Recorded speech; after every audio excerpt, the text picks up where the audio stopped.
नमस्कार, आप देख रहे हैं न्यूज इंडिया और मैं हूं आपके साथ।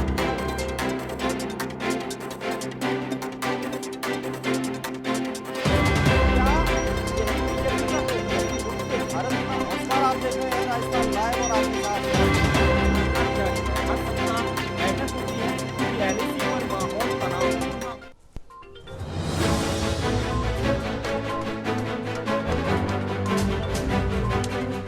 नमस्कार, आप देख रहे हैं न्यूज इंडिया और मैं हूं आपके साथ भानु दीक्षित। जब सरकार जिम्मेदारियों का बोझ कुदरत पर मर दे, जब प्रशासन जनता को मुसीबत में डूबता हुआ छोड़ तमाशा देखता रहे और जब सिस्टम चैन चादर तान कर सोने लगे, तो हर शहर को काला पानी में बदलते वक्त नहीं। लेकिन अगर आज बिहार में अगर तेजस्वी कहते हैं कि हम 10 लाख नौकरियां देंगे और लोगों को उनकी बात सच लगती है, अगर लोगों को लगता है कि हमने जेडीयू को देख लिया, हमने बीजेपी को देख लिया, हमने आरजेडी को देखा था, लेकिन अब आरजेडी की नई जनरेशन सामने आ रही है, तो चलिए एक बार तेजस्वी को भी मौका देते हैं। अरे 10 लाख नहीं, कम से कम 5 लाख नौकरियां तो मिलेंगी मिलेंगी।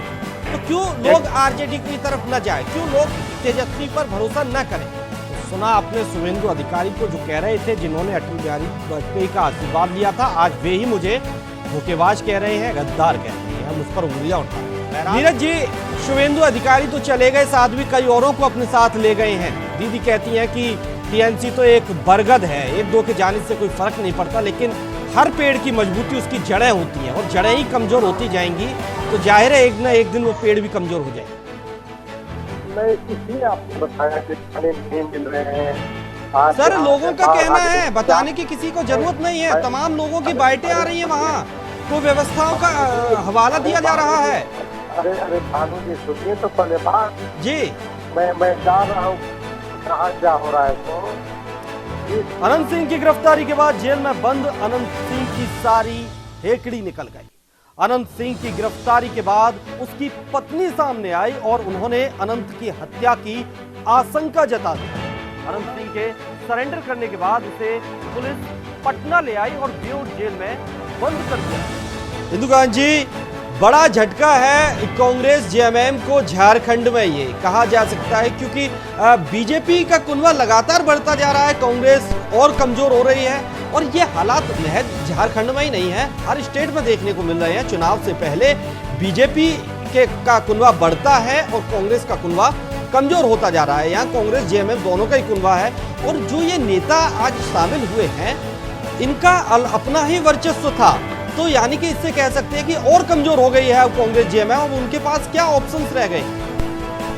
नमस्कार, आप देख रहे हैं प्राइम टाइम डिबेट और हमारे खास प्रोग्राम कौन बनेगा मुख्यमंत्री में आपका स्वागत है। आपके साथ मैं हूं भानु दीक्षित।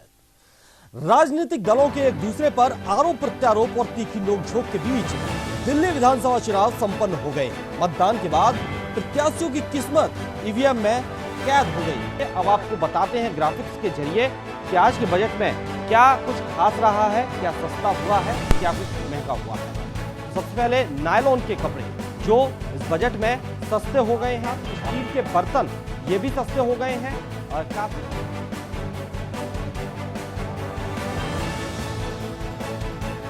और इस पर ज्यादा जानकारी के लिए हमारे संवाददाता नीरज शर्मा हमारे साथ सीधे जुड़े हुए हैं फेयरमाउंट होटल से, जहां राजस्थान के कांग्रेस विधायकों की, गहलोत गुट के कांग्रेस विधायकों की बाड़ेबंदी जिस होटल में की गई है, उस होटल के बाहर से मेरे सहयोगी नीरज शर्मा मेरे साथ जुड़े हुए हैं। तो और कब तक सरकार होटल में ही रहेगी? जो व्यवस्थाएं हैं राज्य की, उनका क्या होगा? कोरोना के मामले बढ़ रहे हैं, उन पर नियंत्रण कैसे होगा? किस तरह से जो आने वाले वक्त में जो त्योहार आ रहे हैं, उनको लेकर व्यवस्थाएं कौन? बिल्कुल, उत्तर प्रदेश गवर्नमेंट को ये निर्देश दिए गए हैं सुप्रीम कोर्ट की तरफ से कि मस्जिद बनाने के लिए 5 एकड़ भूमि अयोध्या में ही मुस्लिम पक्षकारों को दी जाए। और सुशीला शर्मा हमारे सहयोगी कोर्ट रूम से सीधे जुड़े हुए हैं। सुनील जी, ये साफ नहीं हुआ कि मस्जिद कब बनी। सुप्रीम कोर्ट कहीं ना कहीं हर चीज पे ध्यान दे रहे हैं, किसी भी तरह कोई कोताही नहीं बरतना चाहते।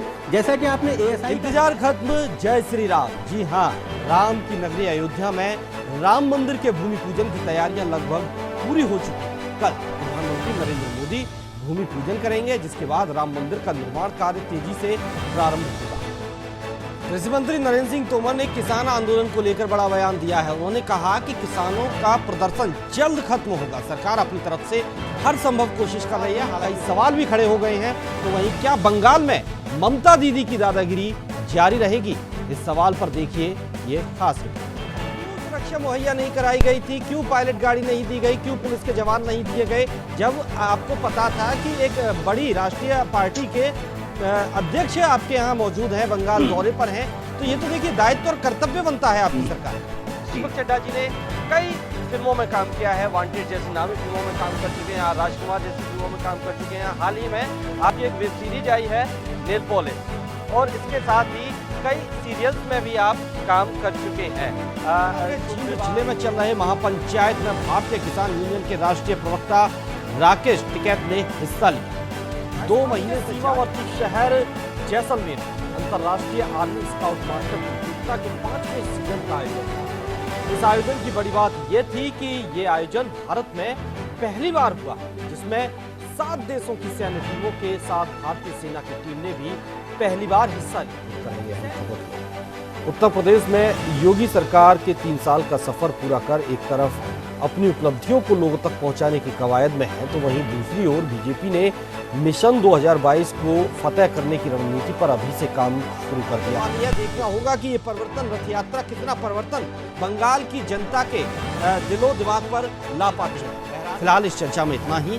दीजिए इजाजत, नमस्कार।